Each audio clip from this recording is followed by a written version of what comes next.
లిఖిత రూపం నుంచి విజువల్ రూపంలో మారిన తర్వాత HMTVలో ఆయన సరదాకి పండించిన మిమిక్రీ రమేష్ గారు ఉన్నారు. ప్రస్తుతం సాక్షి టీవీలో రమేష్ గారిని కాసేపు మన సరదాకి వచ్చిన వారిని సరదాగా ఎంటర్టైన్ చేయాల్సిందిగా కోరుతున్నాం.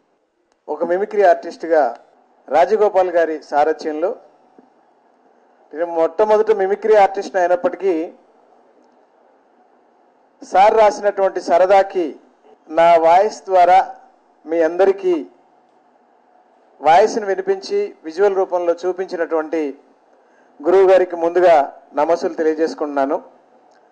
సాధారణంగా రాజకీయాల్లో వ్యంగ్యం అంటే ఇలా చేయొచ్చు అని ఆ సరదాకి చూసిన తర్వాతే నేను ఈ సరదాకి నా మిమిక్రీలో కూడా అప్పుడప్పుడు రాజకీయ నాయకుల్ని సరదాగా అనుకరించి నవ్విస్తుండేవాడిని.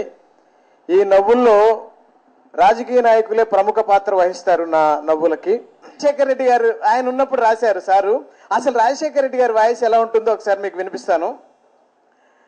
ఈ రాష్ట్రానికి సంబంధించి ప్రతి ఒక్కరికి మేలు జరిగే కార్యక్రమాలు చేశామంటే మా చిత్తశుద్ధిని భగవంతుడు ఆశీర్వదించాడు కాబట్టి మరిన్ని కార్యక్రమాలు చేయాలని తలంచాం. కానీ ఈ సందర్భంగా మీ అందరికీ తెలుసు ఏం జరిగిందో.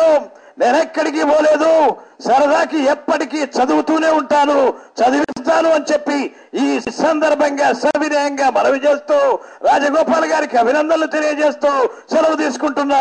నమస్తే నమస్తే నమస్తే. ఇది మన రాజశేఖర రెడ్డి గారు.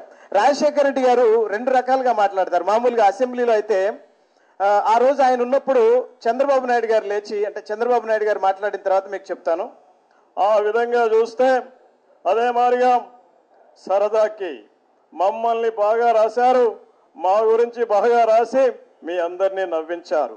ఆ విధంగా నేను ముందుకు పోతున్నానంటే రాజగోపాల్ గారు వెనక్కి తీసుకొచ్చారని చెప్పి ఈ సందర్భంగా నేను మీకు తెలియజేసుకుంటూ, నాది జన్మభూమి, మా మామగారిది పుణ్యభూమి. ఉంటానమ్మా చెప్పేసి అలా చెప్పేసి ఆయన స్టైల్లో ఆయన చెప్పేస్తారు. అదే అసెంబ్లీలో అయితే రాజశేఖర రెడ్డి గారు ఉన్నప్పుడు రోసయ్య గారు ఆర్థిక శాఖ మంత్రిగా ఉన్నారు. అప్పుడు వాళ్ళ సంభాషణ ఎలా ఉంటుందండి అంటే, ఆ విధంగా చూస్తే అధ్యక్ష ఏం మాట్లాడుతున్నారు మీరు, బాగా తింటున్నారు, ఇంకా తింటున్నారు, ఇలా తింటే ఏముంటుంది రేపు రాబోయే రోజుల్లో అని చెప్పి నేను ఈ విధంగా అడుగుతున్నాను. అదే మాదిరిగా ఏం మాట్లాడతారు అధ్యక్ష అని ఇట్లా సీరియస్ గా మాట్లాడుతుంటే రోసయ్య గారు లేచేవారు. చంద్రబాబు నాయుడు మేము తిన్నావా ఏం మాట్లాడతావు నువ్వు? 9 సంవత్సరాలు నువ్వు తిన్నప్పుడు మేము అడిగావా? కూర్చో, మాట్లాడతాడు, కూర్చో అని చెప్పేసి ఇలా ఒంటికాల మీద లేచేవారు రోసయ్య గారు. మరి అదే రోసయ్య గారు ముఖ్యమంత్రి అయిన తర్వాత పరిస్థితి మారిపోయింది. ఎలా అంటే మామూలుగా ఆయనకి ఒకసారి మా సార్ రాసినటువంటి ఇదనమాట, ఆయన రాసినటువంటి సరదాకిలో ఒక బిట్టు తీసుకున్నాను నేను. సోనియా గాంధీ గారి వాయిస్లో ఒక అర్ధరాత్రి పూట ఫోన్ వచ్చింది సోనియా గాంధీ గారి దగ్గర నుంచి. రోసయ్య గారు ఆ ఫోన్ అందుకొని ఎలా మాట్లాడారు సరదాగా. విచ్చేసిన మా దేవులపల్లి అమర్ గారికి కూడా స్వాగతం, సుస్వాగతం సార్, నమస్తే. సోనియా గాంధీ గారు అర్ధరాత్రి పూట ఫోన్ చేశారు. పాపం రోసయ్య గారు ఆ సమయంలో ఫోన్ లిఫ్ట్ చేశారు. ఏ విధంగా మాట్లాడారు సరదాగా, మా సరదాకి రాజగోపాల్ గారిది. ఇది ఖచ్చితంగా అక్కడి నుంచే ఉంటుంది. హలో రోసయ్యాజీ, నమస్కారం అమ్మా. నమస్కారం తల్లి, బాగున్నారా? ఏం బాగుంటానమ్మా, వద్దంటే కూర్చోబెట్టావు. ప్రతివాడు వచ్చి నువ్వులే, నేను కూర్చుంటా. నువ్వులే, దానికి మీరు ఏమన్నారు? నేనేమంటానమ్మా, కూర్చున్న తర్వాత లేస్తానా, సీటు బాగుంది. ఇట్లా మా సార్ రాస్తున్నటువంటి క్రమంలో ఆవిడ అంటారు మళ్ళీ, మరి ఎందుకు బాధపడుతున్నారు? మీకు తెలియదు కాదమ్మా, ఏమిటిది అంటే నేను కూర్చున్నాగానే అందరూ వచ్చేసి నాదంటే నాదంటున్నారు, కాస్త బాధపడుతున్నానమ్మా. మీరు అలా బాధపడకండి. అదే ఏమన్నా ట్రిక్ చెప్పండి అమ్మా. మీరు కంటిన్యూగా అప్పుడప్పుడు బాధపడితే బాగోదు, కంటిన్యూగా బాధపడుతూనే ఉండండి. ఆ తర్వాత ఏమవుద్దమ్మా, బాధ అలవాటైపోతుంది, కూర్చోండి అని చెప్పేసి, బాధ అలవాటైపోతుందని చెప్పేసి. ఇప్పుడు రోసయ్య గారు తమిళనాడు వెళ్ళి మన తెలుగు పొలిటికల్ సినిమా మొత్తం చూస్తున్నారు చిత్రం, అక్కడ కూర్చొని హాయిగా ప్రశాంతంగా. మన జయలలిత గారు అన్నారంట రోసయ్య గారిని చూసి, వణక్కం సారు వాడు అన్నారు. అనగానే దానికి రోసయ్య గారికి కోపం వచ్చింది. వణకవా అంటే వణికేది లేదంటావు, ఈ రాష్ట్రాన్ని మొత్తం వణికించొచ్చా ఆంధ్రప్రదేశ్ని స్వైన్ ఫ్లూతో, ఏం మాట్లాడతావు నువ్వు అంటే, సారు వాడు అది కాదండి, వణక్కం అంటే నమస్కారం. అయితే తెలుగు చెప్పు, నీకు తెలుగు వచ్చు కదా అంటే రోసయ్య గారు ఆ విధంగా జయలలిత గారిని, అంటే ఆయన ఎలా పెద్దవారు పెద్దగా మాట్లాడినా అలా ఉంటుందని మనం చెప్పొచ్చు. అదేవిధంగా ఈ మిమిక్రీలో మా సార్ రాసినటువంటి ఒక చిన్న సంఘటన ఉందండి. చంద్రబాబు నాయుడు గారు తెలుగు మాట్లాడతారు, తెలుగు మాట్లాడితే ఆయన ఉత్తరప్రదేశ్ వెళ్ళి హిందీ మాట్లాడితే ములాయం సింగ్ యాదవ్, లాలూ ప్రసాద్ యాదవ్ ఇద్దరు కూడా హిందీ మర్చిపోయారు.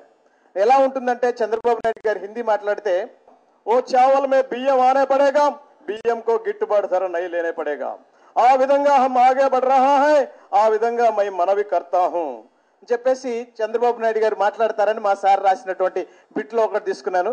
కిరణ్ కుమార్ రెడ్డి గారు వారు మాట్లాడితే ఎలా ఉంటుందండి అంటే, మామూలుగా తెలుగు అయితే స్పష్టంగా మాట్లాడతారు, మీ అందరికీ తెలుసు. ఈవేళ పెద్ద ఎత్తున చేసేదానికి అవకాశం ఉంది. ఇటువంటి కార్యక్రమాలు సరదాకి రాసినటువంటి రాజగోపాల్ గారికి మీ అభినందనలు తెలియజేసుకుంటా ఉన్నాను. ఇదే మారిగా నేను కూడా మీ అందరి దగ్గరకు వచ్చి అట్లానే అవసరమైతే నా ప్రభుత్వంలో సరదాకి కిరణాలను పెట్టేదానికి ఆలోచిస్తాను. ఆ రోజుల్లో పాటలు ఉన్నాయి. ఆ పాటల్లో ఎలా ఉన్నాయంటే, ఈ మధ్య కొలావరి పాట గురించి రాఘవులు గారు ఒక మాట చెప్పారు, మన బివి రాఘవులు గారు. వైదిస్ కొలావరి ఏంటి కొలావరి? కొలావరి అంటే నాకు అర్థం కాలేదు. నేను ఒకటే చెప్తున్నాను, ఈవేళ మా కమ్యూనిస్టుల్లో కొలావరి కాదు, కొలావరి అంటే మాకు పడదు. మా తమిళనాడు కామ్రేడ్ వస్తే అడిగాను నేను అసలు కొలావరి అంటే ఏమిటని. ఆయన కూడా ఐ డోంట్ నో అన్నాడు. అయితే డి అంటే ఏంటంటే ఇలా డి కొట్టి వెళ్ళిపోయాడు, అదే డి అన్నాడు చెప్పేసి రాఘవులు గారు మాట్లాడతారు. మనకి ఈ మధ్య జానారెడ్డి గారు వచ్చారు. ఆయన తెలంగాణ ఎప్పుడు వస్తే సార్ అని అడిగితే ఆయన మాట్లాడింది ఎవరికి అర్థం కాదు. మన ప్రెస్ మిత్రులు కూడా ఉంటుంటారు. సంఘటన జరిగిన వెంటనే తెలంగాణ వస్తుందా, రావట్లేదా, ఎందుకు రాదు, అసలు వస్తే ఎందుకు వస్తుంది? 1857 నుంచి మనం పోరాటం చేస్తే 1947లో స్వాతంత్రం వచ్చింది. అది తెలంగాణ ఎందుకు రాదో మీకు తెలుసు, నాకు తెలుసు. ఈయన మాట్లాడి అంటే ఏం మాట్లాడతారు పాపం, ఆయన ఒక స్పష్టత లేకుండా ఉంటే సరదాగా. మన జేసీ దివాకర్ రెడ్డి గారు మాట్లాడితే, మొత్తానికి నేను ఒకటే చెబుతున్నాను, ఈవేళ నా 30 సంవత్సరాల అనుభవంలో ఏ మంత్రి దగ్గరికి ఫైల్ పట్టుకొని తిరగలేదు. నేను ఇప్పుడు తిరిగాను అంటే ఆయన సాగదీస్తూ మాట్లాడినటువంటి మాటలు ఇలా మరి రాజకీయవేత్తల్లో, మన రాజకీయ నాయకుల్లో మాట్లాడొచ్చని మనవి చేస్తూ, అలాగే ఈ కార్యక్రమానికి విహెచ్ గారు కానీ వస్తే ఆయన ఎలా అభినందిస్తారనేది ఉంటే, అరే నేను ఇటు పోతుంటే కనపడ్డది పై సరదాకి పుస్తకం ఆత్మీయ ఆహ్వానం అని, అందుకనే ఇందులోకి వచ్చిన. అరే బాగా రాస్తాడు పై రాజగోపాల్ గారు. అరే నేను అంటున్నా మా మీద కూడా రాయమని, రాస్తే మేము కూడా నవ్వుతామా? ఎట్లుంటుందంటే మా అమ్మ చెప్పాలి, అమ్మ చెప్పినాకనే ఏమైనా చేస్తా నేను. అరే ఎవడ్రా బాయ్ వాడిని ఎందుకు పిలిచిండ్రా? అరే నువ్వు కూర్చోరా, ఏం మాట్లాడతావు? ఇట్లా మాట్లాడతారు. ఈ వాయిస్ దగ్గరలో ఉన్న వాయిస్ ఒకటి ఉంటుంది. ఎం సత్యనారాయణరావు గారిని పిలిచామనుకోండి, ఆనాడు చేసిన నేను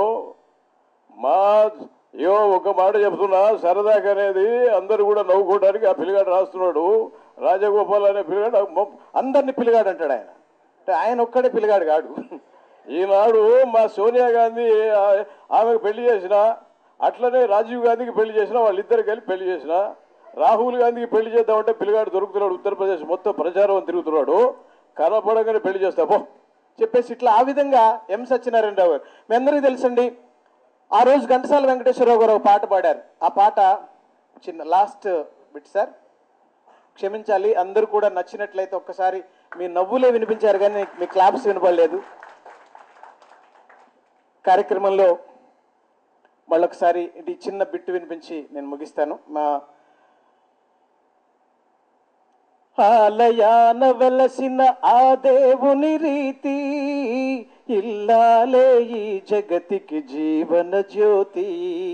ఆలయాన వెలసిన ఆ దేవుని రీతి, ఇల్లాలే ఈ జగతికి జీవన జ్యోతి.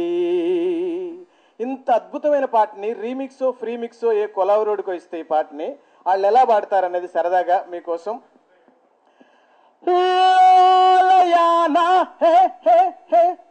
ఇల్లాలే